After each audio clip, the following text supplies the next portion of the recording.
ఇటీవల సంభవించిన వరదల వలన నష్టపోయిన బాధితులకు చీరాల సెయింట్ ఆన్స్ స్కూల్ యాజమాన్యం మరియు విద్యార్థులు వారి తల్లిదండ్రులు సహాయ సహకారాలు అందించి తమ యొక్క దాతృత్వాన్ని చాటుకున్నారు. ప్రతి ఒక్కరూ స్పందించి తమకు తోచినంత సహాయం చేశారు. స్కూల్ యాజమాన్యం చొరవతో విద్యార్థులు, తల్లిదండ్రులు మరియు స్కూల్ సిబ్బంది మొత్తం 3,60,91 రూపాయలు వరద బాధితులకు సహాయంగా అందించారు. ఈ నగదుతో వరద బాధితులకు బట్టలు, నిత్యావసరాలు కొని సోమవారం విజయవాడలోని అజిత్ సింగ్ నగర్ ప్రాంతంలో 300 కుటుంబాలకు అందించడం జరిగింది. ఇటీవల వచ్చిన వరదల వల్ల విజయవాడలోని అజిత్ సింగ్ నగర్ ప్రాంతంలోని వరద బాధితులకి సహాయార్థము మా స్కూల్ యాజమాన్యం తరపున మొత్తం 3,06,91 రూపాయలని కలెక్ట్ చేయడం జరిగింది. అది మొత్తం పిల్లలు, టీచర్లు, వర్కర్స్ అందరూ ఇచ్చిన డబ్బులు ఇవన్నీ కూడా వీటన్నిటిని కూడా అజిత్ సింగ్ నగర్ లోని ఒక ప్రాంతంలోని వారికి సహాయార్థం ఇవాళ మా స్కూల్ తరపున అందరూ బయలుదేరి వెళ్తున్నారు. ఈ విధంగా జరగడానికి సహకరించినటువంటి ప్రతి ఒక్క పేరెంట్స్ కి, విద్యార్థులందరికీ సెయింట్ ఆన్స్ స్కూల్ తరపున థ్యాంక్స్ చెప్తున్నాం.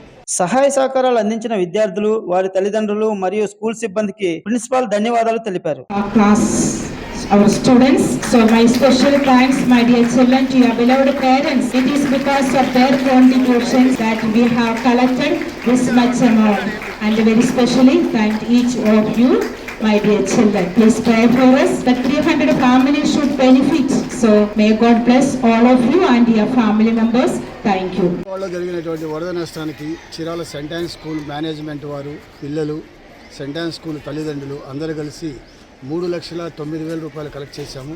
ఈ అమౌంట్ అన్నింటికి కూడా అక్కడ ఎఫెక్టెడ్ అయినటువంటి కుటుంబాలకి 300 కుటుంబాలను సెలెక్ట్ చేసి ఆ కుటుంబాలకి నిత్యావసర వస్తువులు, చీరలు, దుప్పట్లు, బెడ్షీట్స్, టవల్స్, సోప్స్ ఇలాంటివన్నీ కూడా పర్చేజ్ చేశాము.